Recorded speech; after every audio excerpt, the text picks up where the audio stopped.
Commissioner Bengel, Here. Commissioner Blackman, Commissioner Copeland, Commissioner Outlaw, Here. Commissioner Powell, Present. Commissioner Reddick, Here. Commissioner Scott. Here, We have four. Mr. Bonner, anybody for public comments? Yes, sir. Ms. Card would like to make a public comment. Also, before she does, I would like to make an adjustment to the agenda. Yes, sir. If we could move the board approval of CVR agreement to under 5 instead after the approval of the minutes. That way, CVR doesn't have to be on long. They're gonna be calling in. And so I just want to make sure that they don't have to be on to the end of the meeting. Okay, so as approved for minutes, okay. We need to make a motion on that. Oh, yeah. I'll make that motion that we amend the agenda to move board approval of CVR agreement after the approval of the minutes. Okay. All in favor of amending the agenda to move the board of approval for CVR agreement after approval of the minutes, signify by saying aye. Aye. All opposed? Thank you, sir.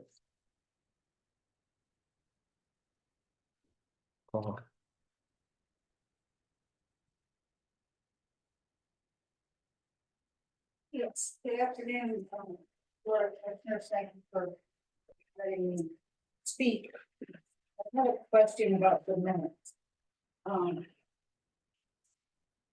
In May, I spoke during the public comment period about the April 22nd meeting.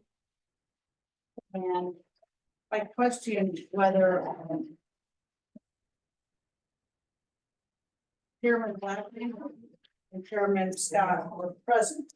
And there was a question about Zoom because they were not physically in the meeting room. So on Zoom, just watching the meeting from looking at the television, it didn't appear that either of them were present. And then Chairman Blackman arrived after the meeting adjourned. So I just want to make note, it was an issue with the Zoom link, not recorded, it's not reflected in the meeting minutes.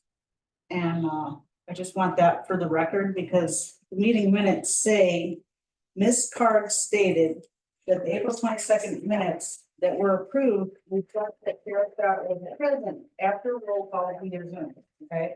I said that, but I also said he was not physically present or present via Zoom, the meeting, the remote meeting. So it's like half of what I said. And I also said for the public to understand who's participating remotely, they should be able to see them. If the public doesn't know who's participating, I don't know how the board can know who's participating. So I just want to make sure I understand this, that the whole purpose behind the public body is to conduct business, the public business in public view. Now, if I'm wrong, please correct me. I don't want any kind of, miscommunication. So thank you for letting me speak, and that's it. Thank you, ma'am. Noted, you got all of that. Okay, thank you much.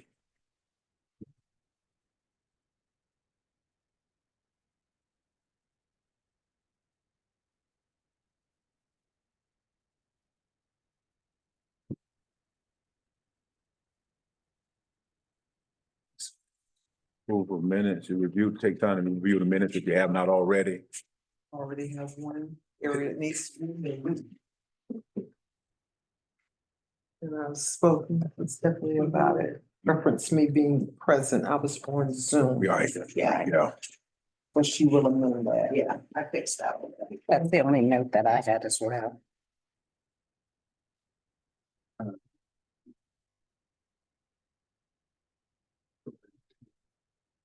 Anybody else with comments?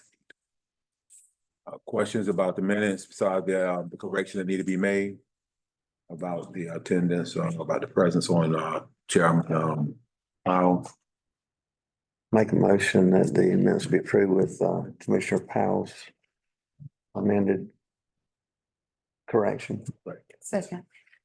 All in favor of approving the minutes with the correction of the attendance of Chairman Powell, signify by saying aye. Aye. All opposed?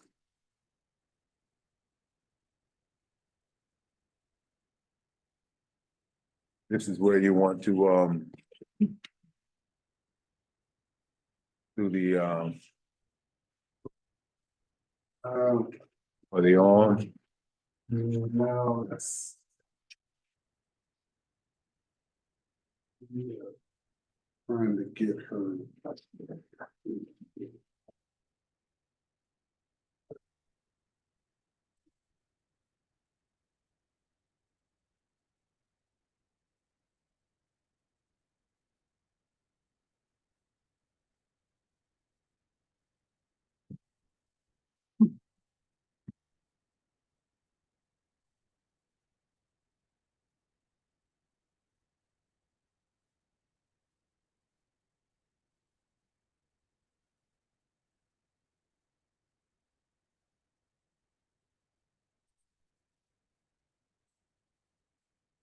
That was my timer. Anytime somebody speaking, I always put them on a timer. 4-minute limit. So that's what that was. So excuse me. It wasn't like I had other alarms set. That's I keep us straight. well, yeah. That's my ability.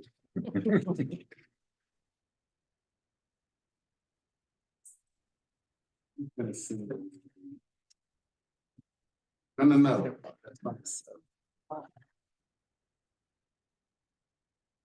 So she's good.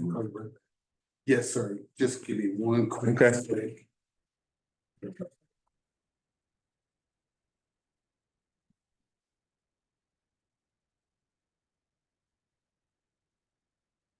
Tim Copeland, that's what we did. We'll make a note. Yes, please.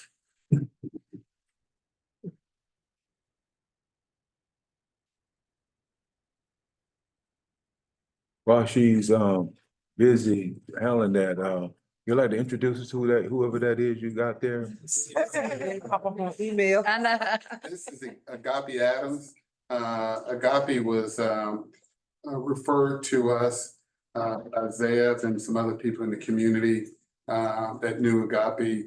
And so she's working for us part-time to do the admin office administration work. And so we were looking for someone, so she's doing some part-time work for us. Okay. And is doing a great job. You would say that helping.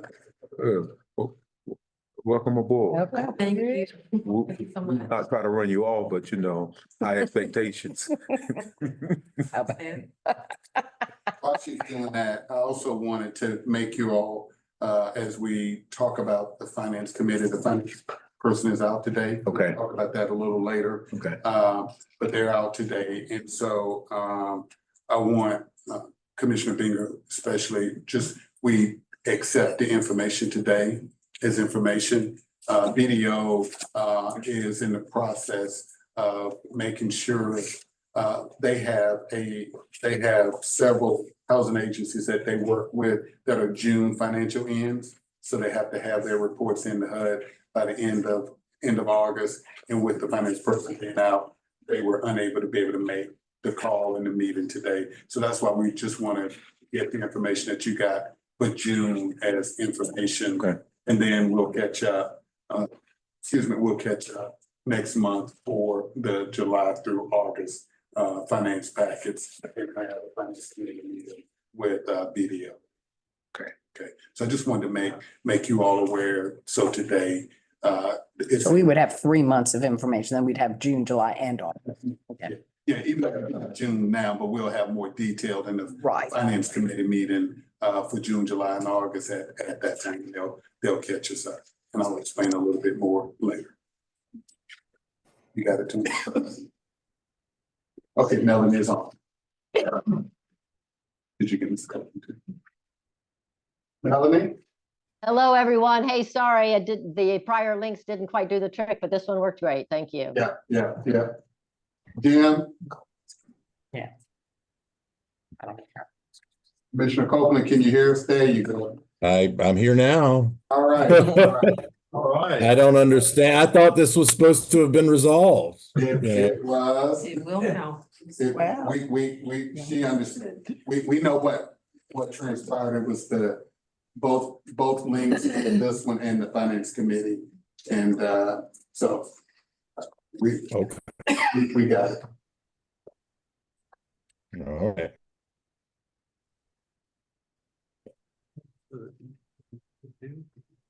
They're looking at me, but they can't see you. Well, generally, the camera turns, I'll come over there.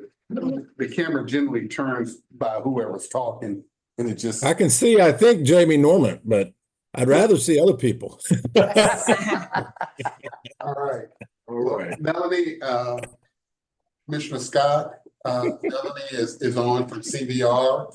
And I just, wanted Melanie to introduce herself to the board and representatives where you all can begin to put a name with a face. You all will see her in person in September. Okay. But Melanie, just kind of, quick overview and say thanks to the board for what we're going to pass in a few minutes. So we'll turn. Absolutely. Thank you in advance. And we are looking forward to working with New Bern.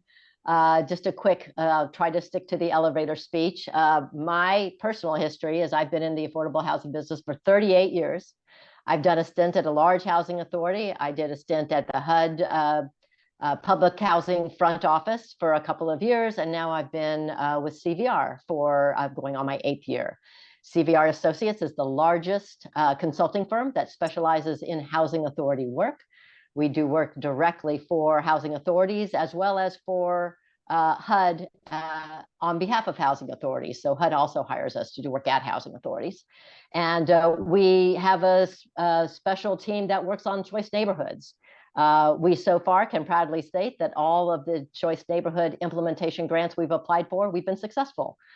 We hope to keep that record up as we move forward. At any given time, we are working on several choice neighborhoods at various stages, and we are thrilled. We are really happy to have met Reggie, and when he told us that you guys were going to be procuring a consultant, we were thrilled to be able to submit an application to your solicitation.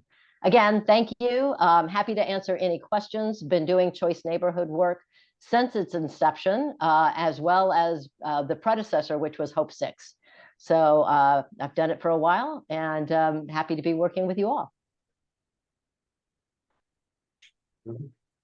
Melanie, hi, I'm Melanie. Sabrina Bengal. I'm Commissioner Bengal, and thank you so much. We're really excited. Your reputation precedes you all, and I'm excited to have you on board. I do have one question, though.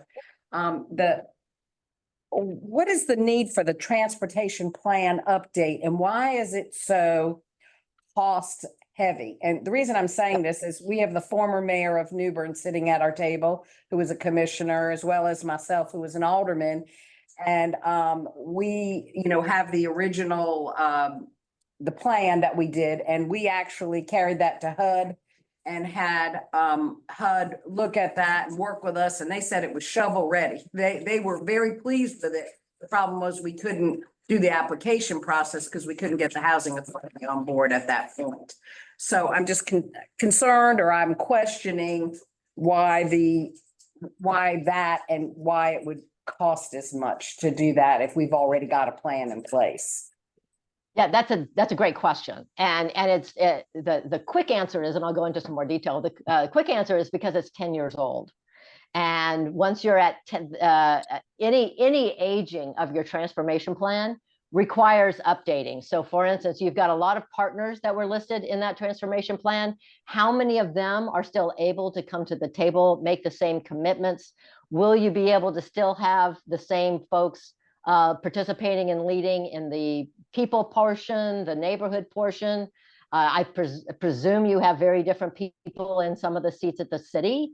I presume the city was making some commitments, and I understand that the former mayor is there, but the current city officials would have to make Understood. updated commitments. So it's really a matter of updating everything. Might some of it be able to just transfer over? We're hoping so. Okay. But we have a design firm that we've worked with very, very successfully.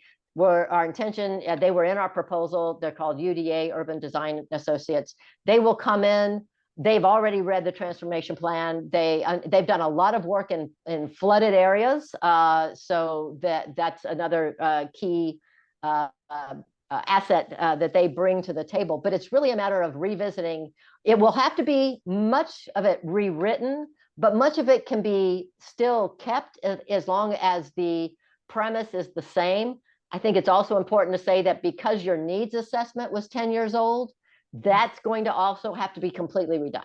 Mhm. And the hope is that once we redo all those things, they will be current when the NOFO for the transformation, for the implementation grant comes out, that we can just roll much of that information in, and it'll already, much of it have been updated. Right. Is the pricing on that segment, though, a not to exceed price, and it may be less than that, or is that the total pricing? We put it in as a fixed price. Of course, if we get there and realize it's going to be a fraction of the work, we'll sit down and have that conversation. We consider ourselves a partner with you all in doing this, but it will have to be refreshed. We suspect that it's going to take probably up to 9 months to get everything. We've got holidays in there too, which is going to slow things down. We need to do all new assessments and then a bunch of community meetings that show that we've taken the new information, demonstrated to HUD that we've now taken that new information, refreshed everything as appropriate, and now have an updated transformation plan. I'll share with you, we did something very similar in Fort Worth. Fort Worth also had an outdated transformation plan when we were brought on. It was also about 10 years old. We refreshed it. It took about 9 months. We did a whole new set of community meetings, new assessments, and frankly, we were then ultimately successful in an implementation grant application. Look forward to seeing you in September. Same here. So Melanie, I'm just following up, and you've answered part of this when you say around 9 months. I guess, for those of us who are a little newer here, and this is my first year on the board here, what are the timeline here? So we've got basically a 9-month timeline, and what are sort of the deliverable process steps that we have to look forward to working with you? We're very excited to have you here, and very pleased with all the work Reggie's done to get us to this point. But just so that we understand a little bit what we have to look forward to here. So the 9 months that I quoted is really our intended timeline for the redevelopment of the transformation plan. So that Okay. is the doing new assessments, having new community meetings, new resident meetings, new updates to the board, all that is needed, working with the city. That's redoing the transformation plan, which then gives us the bones or the framework with which we will use to populate an implementation grant application. Got it. And what are risks that we should be aware of here? I've got a few that come to mind, but what are the risks we should be thinking about here? Well, I'll put it a little different way. There are always some challenges. I don't know if I'd call them risks, but there are always some challenges. If our ultimate goal is to be successful in an implementation grant application, then we really need to be focused on bringing partners to the table that will score the points in the grant application submission.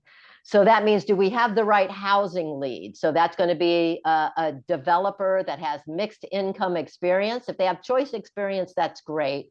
But more importantly, they need to have successful mixed income experience where they have outcomes and metrics to report from that. The people partner needs to be a data-driven case management partner at the table. So, and then generally the neighborhood partner tends to be the city, generally, at least in many or most cases. So one of the biggest challenges is really getting those key players to the table. And then also a large part of your scoring has to do with the investments that are committed. So there's a requirement of the minimum, a kind of a minimum CDBG requirement, but there's also expectations that the city comes to the table with a lot of infrastructure money. I know that there's some FEMA money here. That's great. And that's super helpful. But they all, HUD also, as they're looking at scoring this, they don't allow choice money to be used for such things as infrastructure. So streets and upgrades to water and waste types of infrastructure. So all of that has to be covered from other sources. So one of the risks is, can we get all the money to the table? We don't have to get all the money to the table at the point of implementation grant application, but as much as possible that can be committed. HUD would prefer not to see huge gaps at that point in time, because they also know, especially over the past couple of years, that filling those gaps has gotten a lot harder because the financial stacks to make these developments work has gotten just more challenging because it's that much more expensive. Does that help? Does that answer, or did I not touch That helps a lot. Yeah, no, that helps a lot. What risk, if any, do we face in the fact that, I mean, there will be quite possibly a new HUD leadership 9 months from today. There will be a new White House. Now we know something, because if it's the same party White House, the incumbent vice president may not change policy direction much with HUD, and if it's the other party that wins, we already have some track record with HUD under his prior presidency. But what risk do we have there as the political situation in Washington? We're talking about a Washington agency, could look different in 9 months than it does today. Well, to be confident honest, that? Yeah, go ahead. I'm ever hopeful. I can't say I'm absolutely confident, because you just never know. I will share this with you though. The preceding Hope 6 program and the Choice Neighborhood program have received bipartisan support from the beginning. What's interestingly enough, I've even lived through some administrations where HUD itself did not put Choice Neighborhood into their own budget, and the Senate put it back in.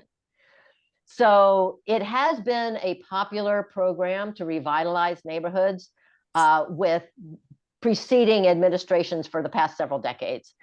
Choice for the past 1 decade, and Hope 6 for the 2 prior decades. But can I, would I bet, my entire savings account on it? No, because nobody knows. But the track record itself for bipartisan support, especially from the Senate, has been very strong. Thanks. Very helpful. What is the due Now, as date? far, Oh, I'm sorry. I was just going to say one more thing about the timing, because the other thing that is unknown is when HUD will issue a NOFO. So I don't know if this is going to answer the question that was just about to be asked, but the whole point is to get ourselves ready, to get New Bern and its entire team and community ready, so that when HUD does publish a NOFO, past our replanning stage, we are ready to go. And nobody really knows that. HUD has moved a little bit all over the map with regard to the time of the year that they have published that. The last couple of times it's been in the late fall. But one important point to know is, once they publish the implementation NOFO, there's only 90 days to submit your full application. And those applications are extremely complex. I think our last one was 400 pages. Lots of attachments that are all required, et cetera. So it's a matter of getting everything lined up and at the ready line, so that when the NOFO hits, we even like to write some of the grant application portions in advance, because they're always going to be there, and then just tweak them once the NOFO comes out. You're always writing about the capacity of your lead, the capacity of your housing lead, your people lead, and your neighborhood lead, as well as your applicant lead. So all of those can be canned and packaged and ready for the NOFO to hit, and then tweak thereafter. But it's a heavy lift once that NOFO hits. So it's really a matter of getting ourselves to the ready line, and we don't know when that will happen yet. Your question? I think you kind of answered my question. I was asking about the grant application deadline. Nobody knows. It's not on the street Yeah, yet. that's a We little don't know weird, when it but will hit the okay. street. but we want to be ready for when it happens, or at least for the next round of when it happens. HUD did something weird this last round. They actually combined a 2-year set. So who knows if they'll do that again. They do have some requirements about spending down the money. But it's unknown whether they'll do a 1 year or whether they'll stick with the 2-year. So that's, they're keeping that pretty closely held. Thank you. I guess have any questions for Miss Melanie? Mr. Chair, with that being said, we have a resolution for you all regarding the CBR agreement that we would like the board to entertain the passing of that particular resolution. Mr. Barner, my only question, in passing the resolution, we're going to agree to go into contract, correct? Contract that was following. Are we stuck with those amounts, or are they not to exceed amounts? I'm just, curious. Not to exceed amount. Understood that, but I mean, is there any wiggle room in that? When you look at the cost of the transformation plan updates, more than what we paid for originally. And I was just wondering if there's any wiggle room to that. Can we get grants or anything? Of course, grants aren't covered in the contract, but the contract, you agree to the contract, you're not required to. We're not held. You're not held or in any way Specific amount. required to pay them for that work if you don't want it. Okay. I just wanted to know how binding it was and everything, because I'm good. I mean, we're lucky to have them, to be honest with you. Sabrina, correct me if I'm incorrect, but the city in-kind portion wasn't it about 10 or 15% of what we would think at that time. We were looking at 60 or 70 million. Correct. And we were going to use the water and sewer, that money that we got for the storm water. We were using all of that, and that was 35. I think that was. But there certainly had to be an 35 income million. from the city on it. Yeah. The amount of $459,000 bothers me when we have a study. However, indexing for that time period, that was a $400,000 study. So it would be an $800,000 or $900,000 study today. I think to spend all this energy and that kind of money, I think doing the implementation grant with a 10-year-old plan, we're not gonna get it. Right. So it's kind of like branding or, so I don't think we have a lot of choices here. I do want to have the best presentation available, and I think we have a lot better chance if we do it. I'm a little still assessment of gaps and strategies to improve feasibility and competitiveness for 60,000. Help me with that. What does that mean? Yeah, I mean, in other words, that's to every question. I'd like sorry, I didn't see assessment. where it says assessment. Assessment It's of about, in that, and yeah, strategy. right there. Assessment of, that basically is all encompassing grouping, collation of any and all information available to make this competitive versus 100 other ones. And we being a small city, if you historically look at these, the bigger cities typically give, so we're and the other structural makeup of this, when we did it last time, I believe Theresa and Mickey pretty much They ran it. We did. ran it. And so if you, how structurally would this, with this new update, would this be totally from CVR, or would it be a lot of local participation in that? Yeah, so I'm gonna let Melody address your question, but I'm also gonna address your question. So I think what Melody is trying to explain to you all is, and I've said this at all the meetings that I've gone to, the bones of the plan is there. And I know everybody in the community keeps talking about, we got this, transformation plan, we got the transformation plan. And I think, Mary, you said it right. it's a 10-year-old plan. So the bones of what we have are good bones, but we gotta update it. And as she said, so to answer your question, you're right. We're going to have focus group meetings. We're gonna try to bring as many of the people that were a part of that group together before. And so the goal is, if we can bring everybody back to the table who were committed and interested in this thing going to the next level, that's our desire. We don't want to reinvent the wheel. We want to take from what the community and the work that you all have already done. Now, you're absolutely correct. Is New Bern a small community? Yes. But however, we got a lot going for us as it relates to being able. So I'm gonna say this, as competitive as the implementation grant is, the planning grant on a national level is just as competitive, and New Bern got one. And you got one prior to 2018 with no intent of FEMA money. Right. So there was something that HUD and others saw in this community for you to be competitive enough on a national level to get a planning grant for them. Now, let's add to that. Since that time and the submission of the transformation plan, we had a major flood in the community. We're working through that. So I want to address part of the financial aspect. We have to, in order to advance the ball, we got to put together a master plan for redevelopment of the Trent Court area. SHPO won't move forward, FEMA won't move forward. The demolition is held up because of not having that master plan.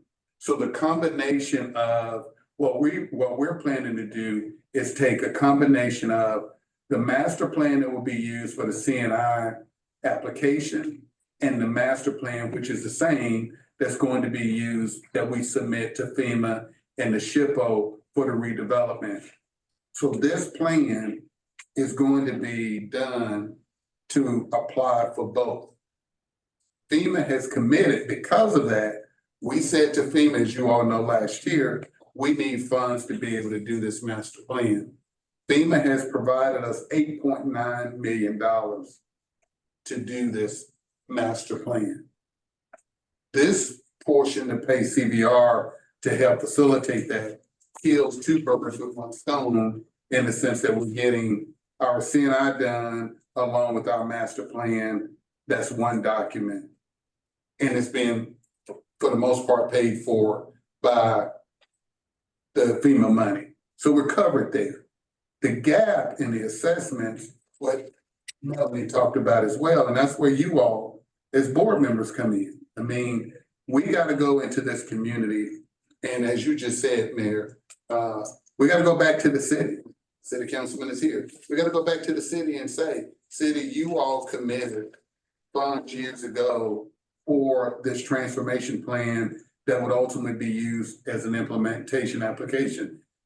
Alderman and the mayor, current mayor, has to come to the table to, as Melanie indicated, to commit local resources.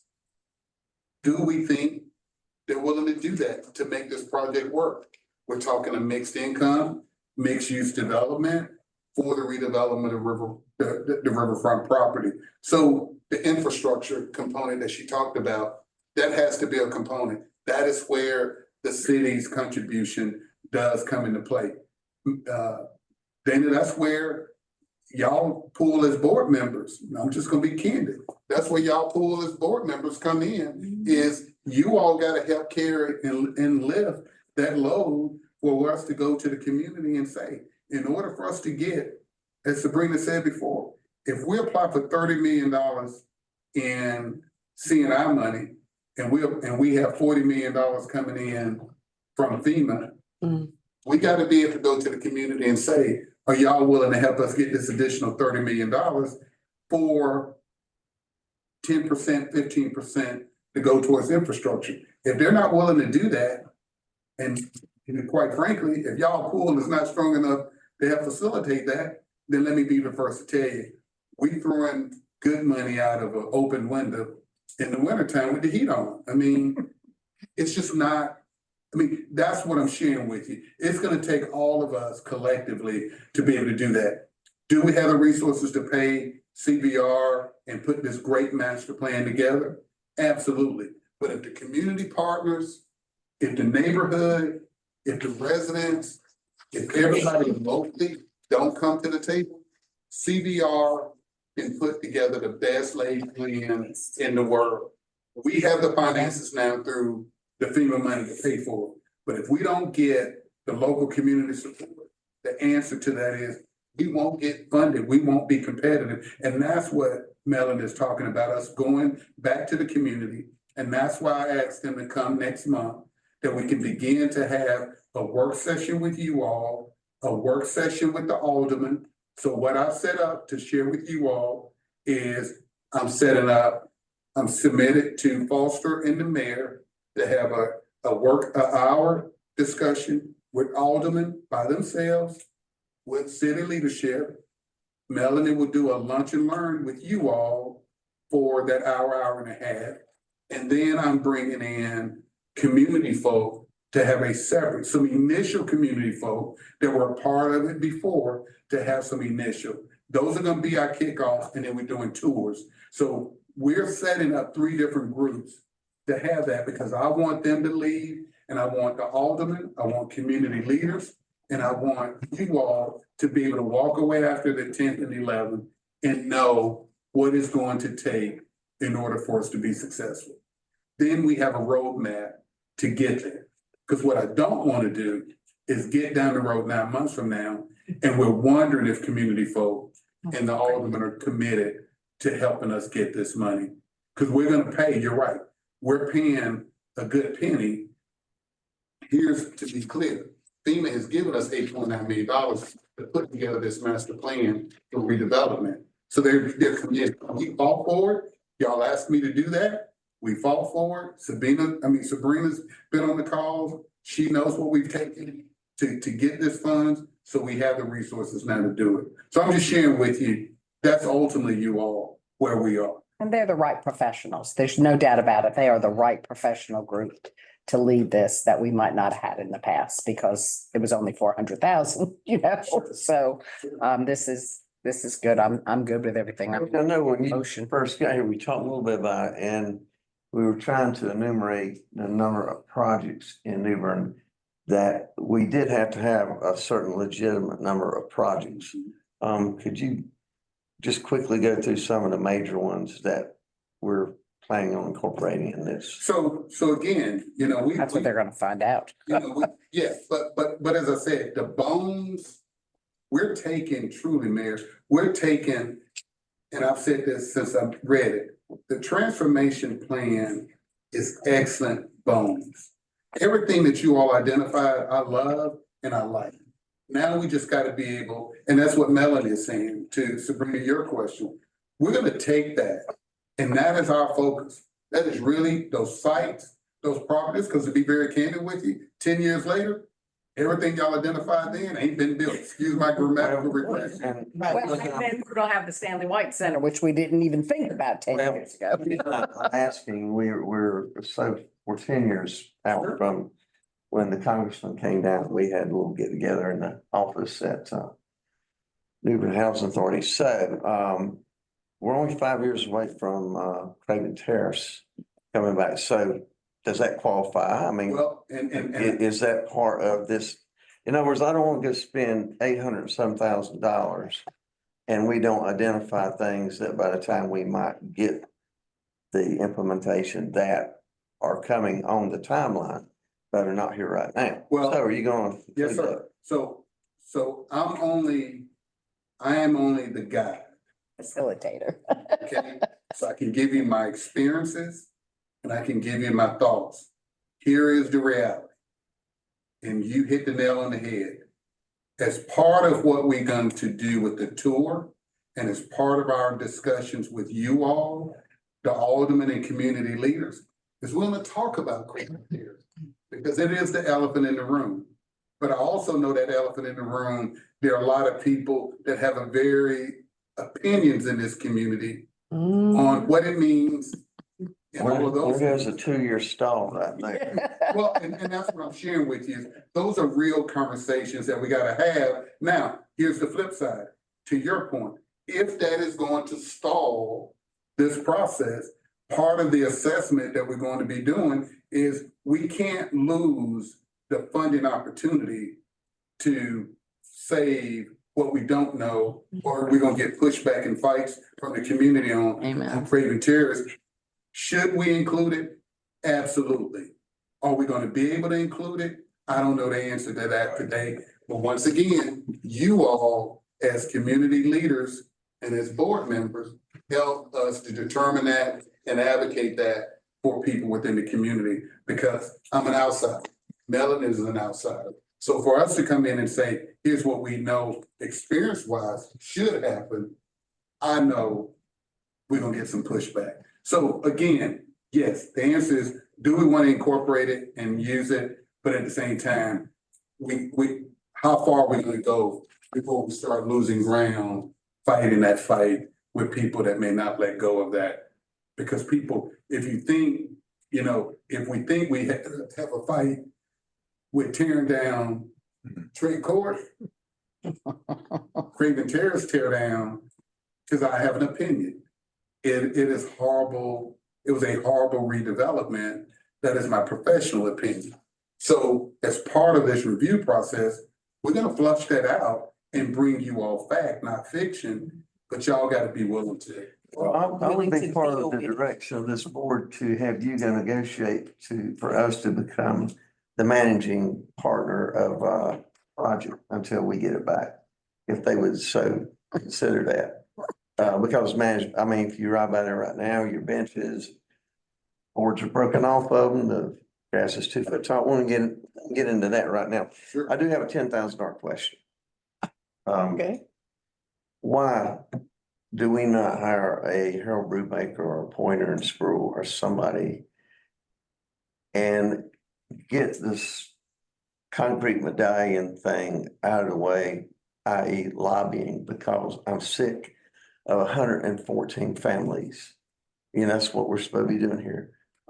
Not having housing because somebody, and I'm gonna put it right on SHPO, because I think that's where the dart would land.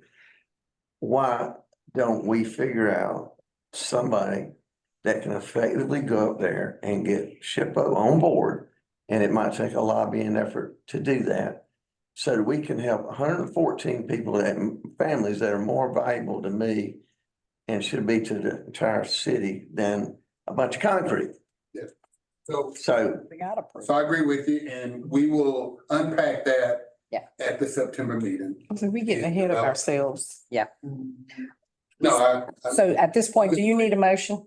yes. Yeah. Thank you. I'd like to make a motion that we approve the resolution 08.24.05. It's actually now 01. Okay. It'd be 01 because it's the first thing we've done. Okay, so it's, I'm sorry, 08.24.01. And approving the contract for professional services agreement. Did I include everything? All in favor of approving, Who was our second? Right. you got it? Got it. Okay. All in favor of approving resolution number 08.2501, professional service agreement with CBR Associates, signify by saying aye. All Aye. opposed? 2501? 01. Oh, 01. Just It's 01. 082401. Instead of 05, it's 01. Yeah. I know where you're from, so. All right. Okay. Thank you, sir. Thank you, Melanie, for that. Thank you, Melanie. Thank y'all for the dialogue. Great dialogue. Yeah, thank you for the dialogue. Thank you all so much. I look forward to seeing you in person here in just a matter of weeks. Bye-bye. And I'll also like to, even though Melanie's right, she will be, thank y'all for approving them. We got our first meeting tomorrow that they're gonna be a part of. We have a meeting with HUD, a call with HUD and Twin Rivers Opportunities on the project-based voucher discussion. And CBR is gonna be on that call with me tomorrow, so I intentionally set it up for tomorrow, knowing that we would approve this today, that way they can be officially part of our team. Awesome. So we have that call in the morning. Be a good call. Good. You own it though. So you said, Mr. Bonner, we'll have, finance information versus, Yes, sir. So you all have this July information. Got it. As I Oh. indicated, we will have in the September, okay. we will have all of the other updates in the finance committee.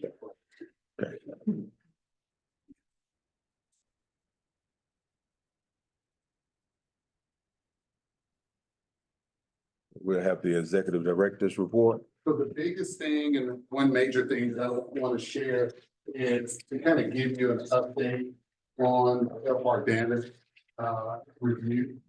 So as you all know, we did you all approved the work to do the assessment of the building, the city and the Alderman, the city approved us to use some of the brownfield money that they have, that they spent to do the assessments there for the brownfield assessments as well. And so all of that has been complete. What you have in front of you is some opportunities and options. We sent this to you by email, so it's a better looking review. But what we have is an option that we can do some townhomes, and if you go back, go back to the picture of those houses.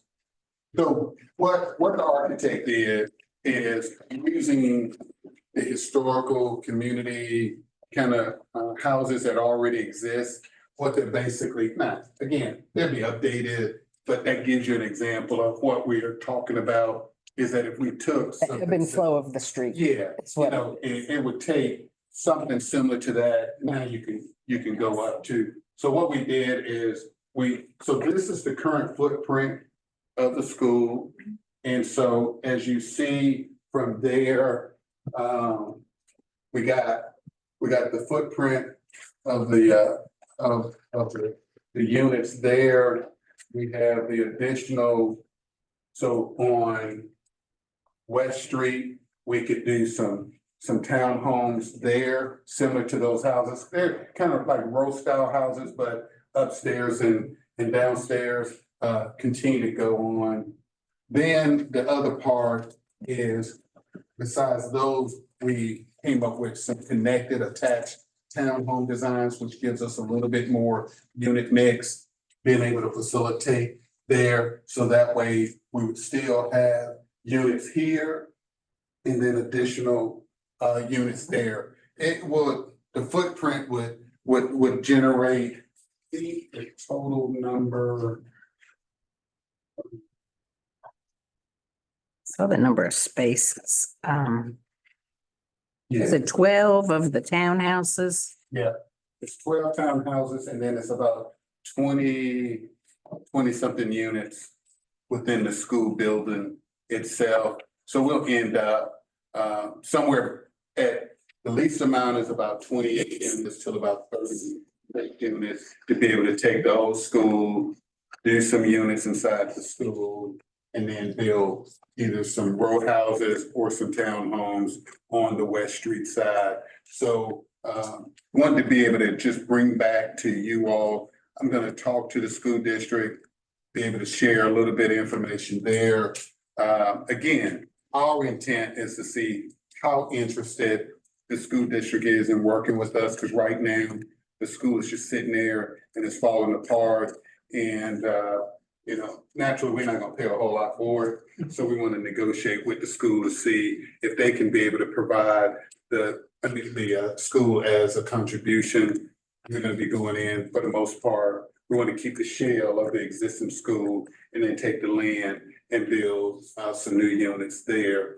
And so we've had those discussions. Stacy Lee has been in communication to say, hey, excuse me, what's an update? But I hadn't provided him with an update. I told him that we had a board meeting come up and that I would give him an update on that. But again, this is not for approval. It's just for information. to kind of give you all an update I think it looks on great. conceptually, the work that we've been doing that you all charged me with. And that's just kind of where we are, at this point. Maximizes the land space. It It It does. preserves the historic structure of the school. You could use the little cafeteria there as a community center. Still leaves green space in the middle there for, playground or outdoor use or whatever. Let's try again. Siri, like. And the other thing, to your point, Sabrina, this piece is included, Mhm. so we hadn't, Okay, it'd just be a pass through or some additional land for playground or something, but this land right here is a part of it. There we go. 28 total units there with 66 spaces, so that would give us a total of 28 total units. But it would take the classrooms, which are pretty open, and be able to really do some nice designs. And I think, kind of going back to what we're talking about with Craven Terrace, it would give us a chance to be able to really demonstrate. And then it also explains, as you were asking, Dana, what are we planning to do as part of the transformation plan? Or the implementation plan. This is incorporating Into that. that into the updated implementation plan, that this would be one of the projects that we would utilize the monies for, is to be able to take this historic school property and be able to redevelop it and provide additional housing for people that's moving out of Trent Court over here as well. And so, that's the kind of thing that I think will get the community excited, to be able to show the demonstration of revitalizing existing properties within the community. it's good. Would they get first priority? Absolutely. Okay, good. Yeah, and our goal is to continue to create a mixed income, mixed use throughout the community. And so, as you're saying, the residents that live at Trent Court would be the first ones, and that's part of the discussion with Cynthia and her group tomorrow, is to be able, as we begin to build these units, transfer and then give a project-based voucher to these new units for the residents that's moving out of Trent Court. And then that way we got market rate along with subsidized.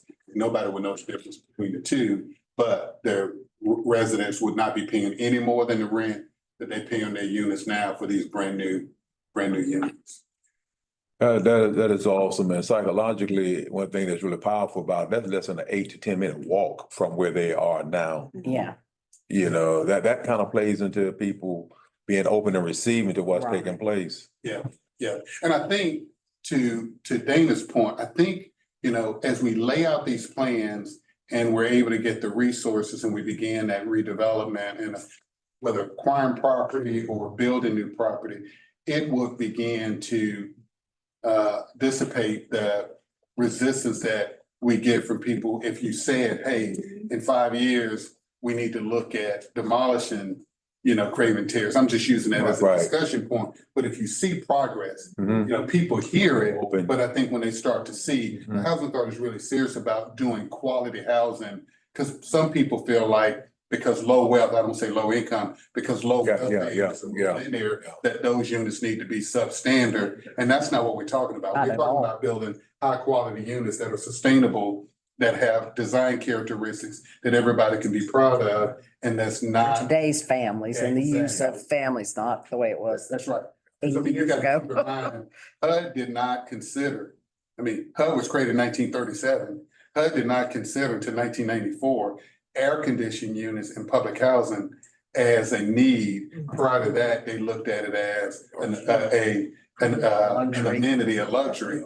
And in 94 is when they got on board and said, not just in the South, but period, that air conditions are an acceptable item. And before they looked at it as an amenity.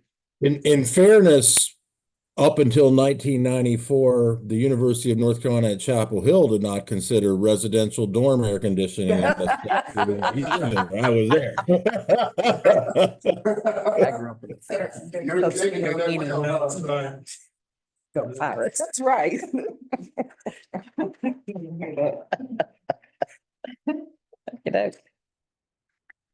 It's exciting. That's good, thank That's you. exciting. We have the information on the towers. Anybody have questions on the reports on the towers and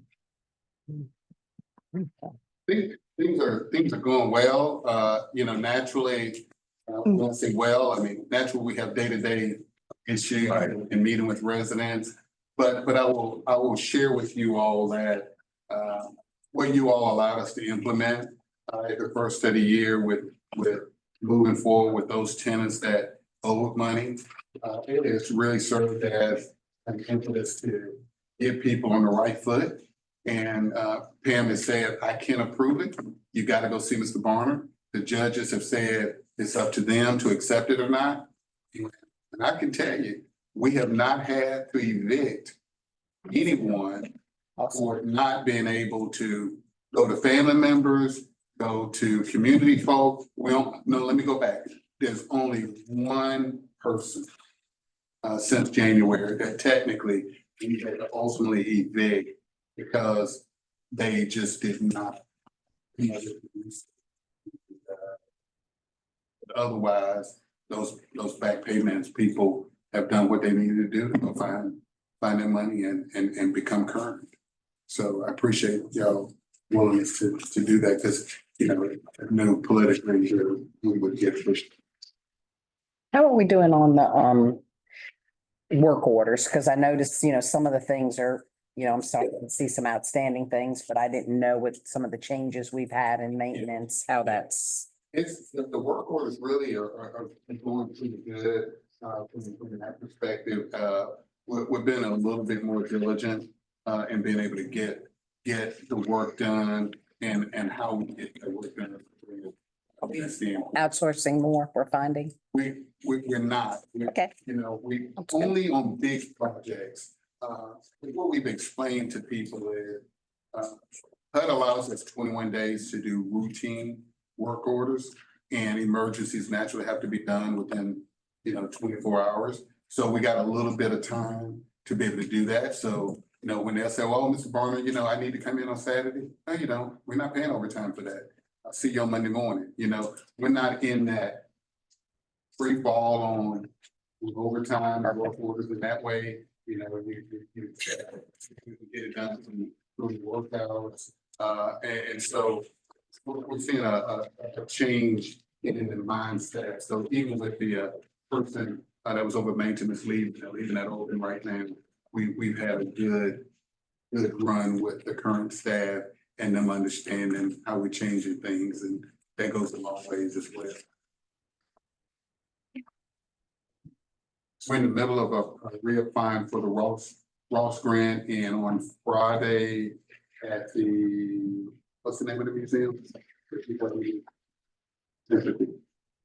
Oh, okay. So one of the local museums, I forgot the name of it, but we're having the back to school bash this Friday for kids, backpacks and school supplies, you know, those kind of things. They can do it at Tap That? Is that where they're going? I thought I heard somebody ask me about that. What's the name of it? Tap That? Yeah. Okay. Yes. Yeah, because somebody called me to get a phone number of the person that owns it. Yeah. Because they were saying Yeah. the group wanted to go there, so the building's empty, they're not using it What's the anymore. name? Tap That is a bar. Yeah. It's Okay. some museum. I think it's that, well, somebody had called me about Yeah, no. letting the group. Tap that. Going to, but I mean, it's closed. It's not a functioning bar. No. Not now. That's why the space is But they have empty. that, and we'll get a copy to, you know, just in case any of you all want to stop by. Then I'll get them to send the information to you all for the school supply. Great idea. This coming Friday. anything else with those boss that, so we're good with that. Have another a couple more resolutions. Yes, sir. The approval of the new cost allocation plan. Yeah, so we talked about that with BDO a while back. Y'all approved it. in concept. We never did actually do a resolution. Okay. So this is just coming back to you all because, we have, if you remember that outstanding, HUD audit that was done, before Tiffany left. That was one of the items that they had cited. So we said, yes, we got a cost allocation plan, and they said, can you send us the resolution? And we're like, well, we got the plan. We went over it with the board to let them know what we were doing with BDO, but we never did actually get a resolution done. So this is to just clean it up and have an official, resolution for the cost allocation. Is this now O2? O2. Okay. Okay. I'm happy to make that motion that we adopt the resolution number 08.24.02, approving the cost allocation policy. Second. I second. All in favor of approving their resolution number 08.24.02 cost allocation policy, signify by saying aye. Aye. All opposed? Thank you. The next, the redevelopment commission, ESA resolution. Yes, sir. So, what you have before you are the three houses that are on Walt Bellamy that, this is to authorize me to move forward with the redevelopment commission and, to facilitate it. The redevelopment commission last week voted unanimous to approve ESA. We had our attorneys, through Warden Smith, as well as the city's attorney, review it, and all parties have agreed to the final document that you all have before you. So that was negotiated. We're all in agreement with it. It went, I didn't want to bring it back to you all until it went to the redevelopment commission first. So they approved it last week. And it was a unanimous vote. I bring it to you all tonight for approval. And it still has to go to the alderman for their final approval on behalf of the redevelopment commission. I wanted to be able to bring it to you all after the redevelopment commission approved it, but also before it goes to the alderman. So that way both entities can indicate to the alderman that we're both on board with moving forward with those three houses. Those three houses, as you all remember, FEMA has agreed and determined, as the greenhouse, they've agreed and determined that those three houses are eligible for reimbursement when somebody gives us our money that we would reimburse us. So what I'm working out right now with First Citizens is something like an interest-only loan that will come back to you all for approval with everything. But this authorizes us to move forward, but we'll bring back to you all for final approval on everything. But we're having discussions with Jeff at First Citizens on an interim financing that would hold us over until such time that FEMA would give us the funding to reimburse us. Jamie, I have a question. Can we make a motion to adopt all three of the properties, or do we have to do them individually? I know that sometimes we can combine things if it's unanimous among the whole board, but we have to do it individually. We can combine all the resolutions. So Or we can adopt all of the resolutions that. In one we- motion. that's what I'm saying. Yeah, that's what I mean. So is it 03, 04, 05 then? Yes.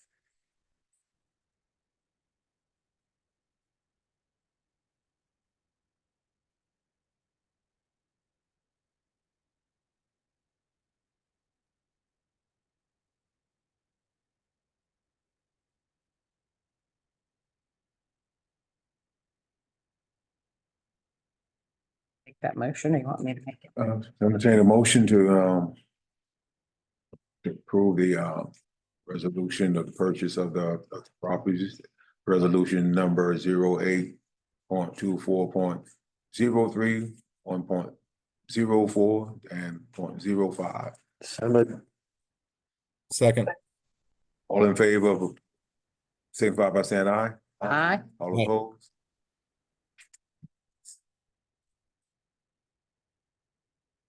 After it's approved by the alderman, will you come back to us? I know with a financing plan, but also a rental plan on how that all look? And that's part of that discussion tomorrow with Okay, Twin Rivers. So if you know any board members after tomorrow, I'll call you and let you know. okay. We need to do this closed session. Yes, sir. I'll entertain a motion for the closed session, discuss personnel, discussions, pursuant to North Carolina General Statute, I guess it's what, 143-381-11A6. I'm very proud of you. Thank you. You go. I make that motion. All in favor of going to closed session to discuss this personnel discussion, saying aye. Aye. All opposed? Going to closed session then. Yeah. Thank you for staying on that. Good father. Not being afraid to tell them. Get it done, do it. I love it. Reggie, you're doing an excellent So- job. Thank you so- for going down all these rabbit holes for us. They are rabbit holes.